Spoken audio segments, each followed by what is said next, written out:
J.K. Rowling is attacking her fans. Am I doing this right? She's attacking fans of Harry Potter.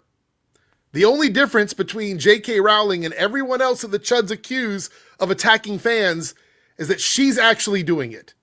And she's been doing it for a while. She's unapologetically attacking fans, queer fans and allies who have expressed so much remorse about getting invested in her properties because of all the hatred that she's had over the last few years.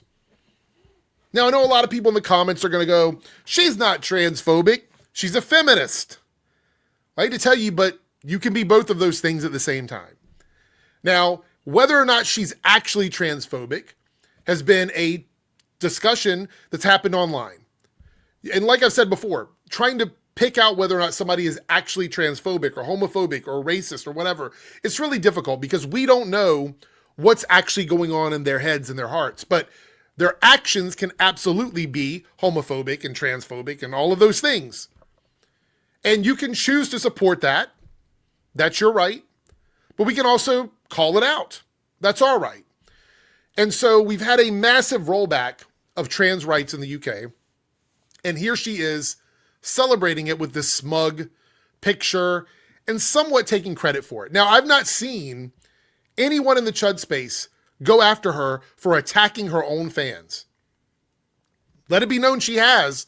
She's absolutely 100% told the fans that she doesn't care if they're mad at her because of what she's doing to trans people, for what she's saying about queer people. She doesn't care. And she's gone after fans online. There's so many tweets of her going back and forth with fans of Harry Potter that just show that she doesn't give a shit, one way or the other. And so it's tainted that property. There's a lot of fans of Harry Potter who feel bad about liking it because now they're put in a position of whether or not they feel morally and ethically good about supporting anything Harry Potter that has her name attached to it. Some of them don't even want to support Harry Potter at all, even if she's not the person directly connected with it. We got this new show coming out now, and a lot of actors are getting signed on, and John Lithgow is one of them.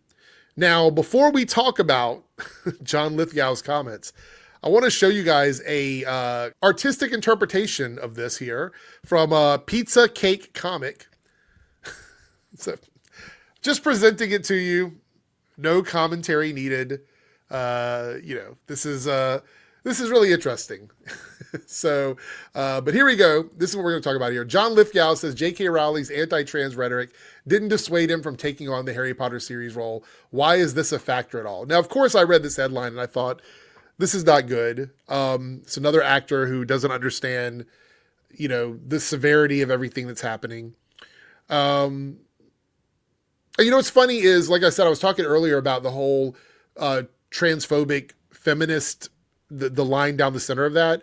And what's funny to me is the guys, and you can see JDA is one of the comments down at the bottom here, but these guys have to decide whether or not they're like, do I hate trans people more or do I hate feminists more? Which one do I hate the most? And the vast majority of them seem to hate trans people more than feminists. So that's where they're at in all of this. As silly as that sounds. But I want to go to the article and just kind of read the full statement from John Lithgow, because I have some opinions on this in general. So here we go over at Deadline. John Lithgow says J.K. Rowling anti-trans rhetoric didn't dissuade him from taking on the Harry Potter series role. Why is this a factor at all? Goes here, speaking to the UK Times, the Conclave actor said he didn't expect the backlash at his involvement and that the censure by audiences didn't put him off from continuing with the project. It's one thing to like sort of pretend that it doesn't matter or act like you don't care or whatever, but to say that you didn't expect backlash, I mean, that's kind of ridiculous in my opinion. I feel like you had to know that this was the thing, Goes on to say here, I thought, why is this a factor at all? I wonder how J.K. Rowling has absorbed it. I suppose at a certain point I'll meet her and I'm curious to talk to her. And when asked if critics dissuaded him, he responded, oh heavens no. So it's kind of like, shrug of shoulders. No, it didn't bother me at all. And then he goes on here to say, this part was kind of interesting to me. The veteran actor also said he wasn't put off when a very good friend who is a mother to a trans child, sent him the link to an article titled "An Open Letter to John Lithgow, Please Walk Away from Harry Potter." He admitted that the exchange was the canary in the coal mine regarding the ensuing backlash. So, more concerned about the backlash than the actual problematic behavior of J.K. Rowling. That's interesting. When asked if he expected such condemnation, Lithgow said, "No, absolutely not. Of course, it was a big decision because it's probably the last major role I'll play. It's an 8-year commitment, so I was just thinking about mortality and that this is a very good winding down role." Winding down role? Interesting. No one complained when I agreed to play doll, but I received so many messages about J.K. Rowling. Isn't that odd? No, it's not. It's not really odd because J.K. Rowling, unlike a lot of these actors who get accused of attacking fans, like Rachel Zegler, Brie Larson, people like Kathleen Kennedy, Pedro Pascal, J.K. Rowling has weaponized her celebrity to go after the legal rights of people.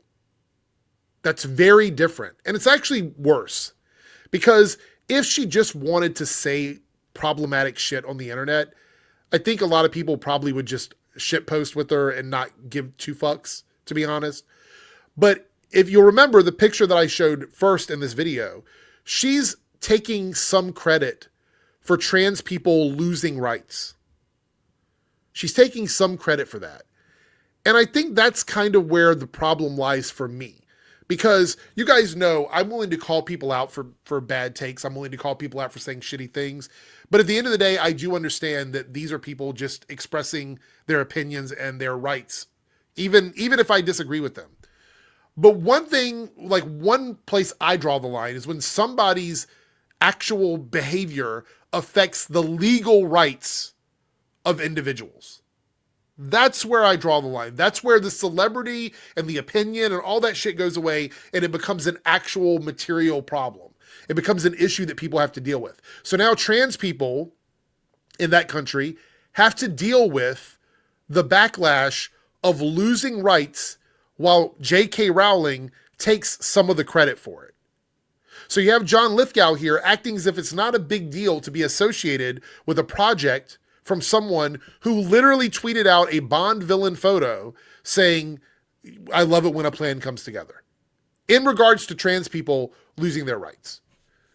So for me, it's a little bit, I don't know the best word for it. It's so dismissive of something that a lot of people consider to be very serious that it makes it hard for me to look at some, like, these are actors. I want to point this out. There's a lot of actors that I've loved over the years, these older actors who are showing exactly who they are in their old age.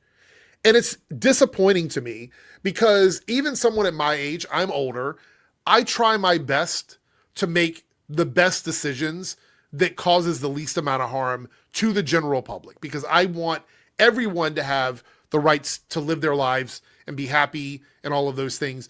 I cannot put myself in a position to think that politically I would want to be in a space where I take rights away from people. That's not a place I would want to be. And when you have these actors, these older actors who have been around, they should be wise enough to understand and read the room. Someone like John Lithgow acts so dismissive about the behavior of J.K. Rowling. It's unfortunate, and it's almost one of those things where it's a deal breaker for me as somebody who's supporting someone's endeavors. Like, I'm sure he'll go on. This will be fine. I think the show will probably do okay. But do I want to be a part of it? This is what I've talked about boycotting in the past. Like, boycotting is a very personal thing. And yes, of course, people can organize boycotts. It works sometimes it doesn't. But it really comes down to your own personal accountability and what you're willing to do. I think a lot of people are probably not going to watch the show. And I think if they do watch the show, they're going to pirate's life it is. You know what I mean? Like, it's going to be one of those things where it's on the map and they have to find the treasure because they're not going to support it the right way because they don't want to give any sort of like credibility and credit to J.K. Rowling. And I get it. A lot of people are very attached to it. I'm not a massive Harry Potter fan. I've seen the movies and stuff, but I didn't read all the books. I don't know all the lore behind Harry Potter. So for me, it doesn't matter too much if I watch it or I don't watch it. But I know a lot of people love this property. And to act so dismissive about the awful behavior of someone who has gone beyond like online shit posting to taking credit from people losing their rights. That's another level of absolute disillusion that I don't understand. I don't get that at all.